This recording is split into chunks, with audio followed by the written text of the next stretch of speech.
دامت برکاتہم العالیہ نے فرمایا کہ میں ابھی جلدی میں جانا چاہتا ہوں، اس سے بعد ایک ٹوٹی ہوئی، پھر ایک دوسری ہوئی، پھر ایک دوسری ہوئی، تیسرا نام آ گیا۔ آپ کا وقت ضائع کیے بغیر دو تین باتیں کرنا چاہتا ہوں۔ نہ مسائل آپ صبح سے لے کر مسائل سن رہے ہیں، بلکہ رات سے سن کر لے کر سن رہے ہیں، اور جب تک زندگی ہے میرے قریب آقا و مولا صلی اللہ تعالیٰ علیہ وسلم کی شانیں بیان ہوتی رہیں گی، اہل سنت سنتے رہیں گے۔ سب سے پہلی بات یہ ہے کہ میں شہر کی صفائی کے حوالے سے چیف آفیسر صاحب کا انتہائی مشکور، جو انتظامیہ تھانہ گکھڑ جن کا ہمارے ساتھ بہت زیادہ تعاون رہا، میں ان کا بھی انتہائی مشکور، انجمن تاجران کا انتہائی مشکور ہوں، اور خاص طور پر ساری پریس کلب کا مشکور ہوں۔ عوام اہل سنت کا، عوام اہل سنت سے زیادہ اور علماء اہل سنت کا اس سے بھی زیادہ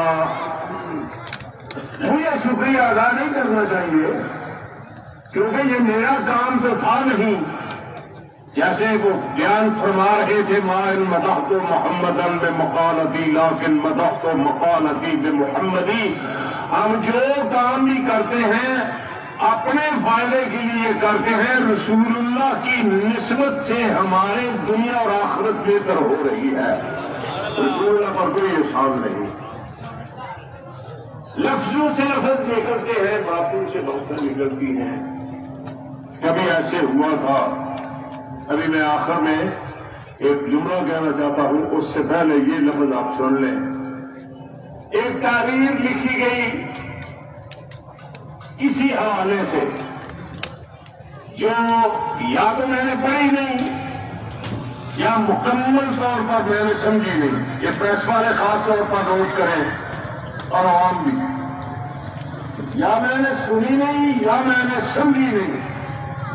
اس پر کچھ شکوک و شبہات کا اظہار کیا گیا، اور مجھے میرے دوستوں کی طرف سے الزام کی صورت میں کہا گیا آپ نے یہ درست نہیں کیا، یہ ایمان میں کمی کی نشانی ہے۔ میں نے اس شبہ کو دور کرنے کے لیے مولانا مفتی ایاز محمود صاحب اور صوفی باصفا جناب محمد عمران کرمی صاحب، جناب مدثر قادر صاحب اور غالباً عبدالتواب صاحب، ان کی موجودگی میں اور بھی علماء، حضرت علامہ مولانا جامی صاحب، اور یہ بھی مجھے شک پڑ رہا ہے کہ شاید عبدالرشید صاحب دامت برکاتہم العالیہ بھی اس میں موجود ہوں۔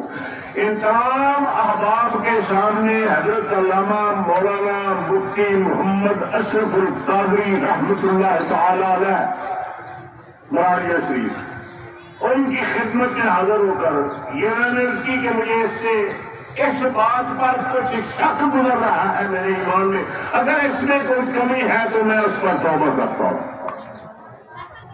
میں نے ان کی محفل میں، اگر وہ احباب موجود ہیں جو میرے ساتھ تھے تو ان کو پرکرب ہوگا، میں نے کہا میں توبہ کرتا ہوں، اگر میں نے اس لفظ کو سمجھا نہیں یا میں نے پڑھا نہیں، میں نے نیچے سائن کر دیے ہیں، اگر اس میں کوئی شکوک و شبہات اٹھتے ہیں تو میں کلمہ پڑھ کر عقیدہ ایمان پر آپ کے ہاتھ پر توبہ کرتا ہوں۔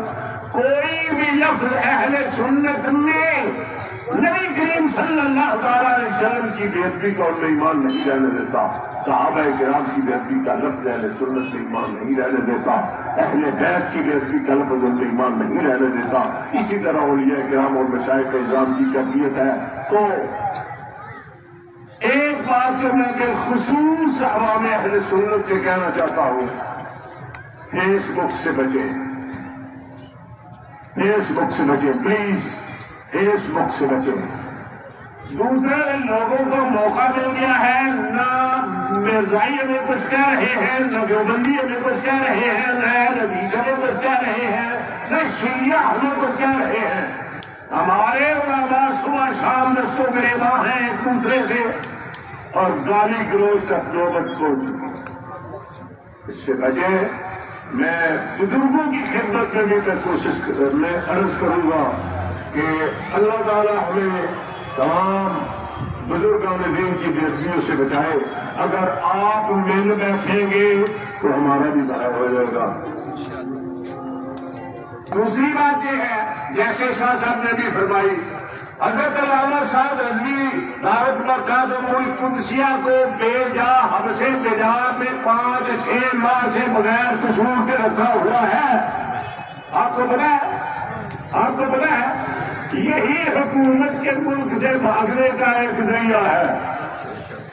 یہی سبب بنے گا. کیا آپ صاحب رضوی کی رہائی کے حق میں ہیں؟ زور سے کہیے لبیک لبیک لبیک یا رسول اللہ، لبیک لبیک لبیک یا رسول اللہ، لبیک لبیک یا رسول اللہ. ابھی میں پچھلے اسٹیج پر گفتگو کرتے ہوئے کہہ رہا تھا، اپنا اپنا خیال ہوتا ہے. خیال میرا یہ بھی الٹ بھی ہو سکتا ہے، غلط بھی ہو سکتا ہے.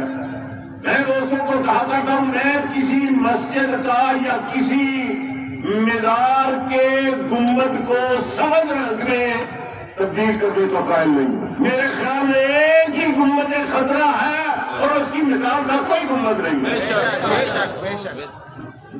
اور وہ گنبد ہے منظار قبری.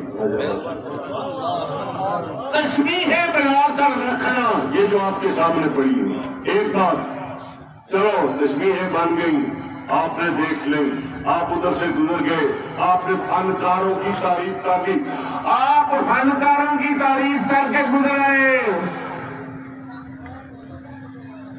میں اکثر کہا کرتا ہوں کہ میری تقریر میں ایک آج جو جملہ ہوتا ہے نا وہ سخت کڑوا ہوتا ہے. آپ کو وہ کڑوا لگے گا. جو شام سے لے کر شہری تک تتلیاں وہاں گھومتی ہیں وہ ہماری مائیں بہنیں نہیں ہیں. کیوں ان پر کنٹرول نہیں کرتے؟ آپ کو پتا نہیں ہے کہ میری بیٹی گھر نہیں ہے؟ کیوں نہیں ہے؟ میری بیوی گھر نہیں ہے؟ کیوں نہیں ہے؟ میری بہن گھر نہیں ہے؟ کیوں نہیں ہے؟ خدا را ان پہ کنٹرول کرو، ان کو گھر سے مت نکلنے دیجیے. تماشا ہے، یہ معافی ہے. اللہ تعالیٰ نے کی توفیق عطا فرمائے.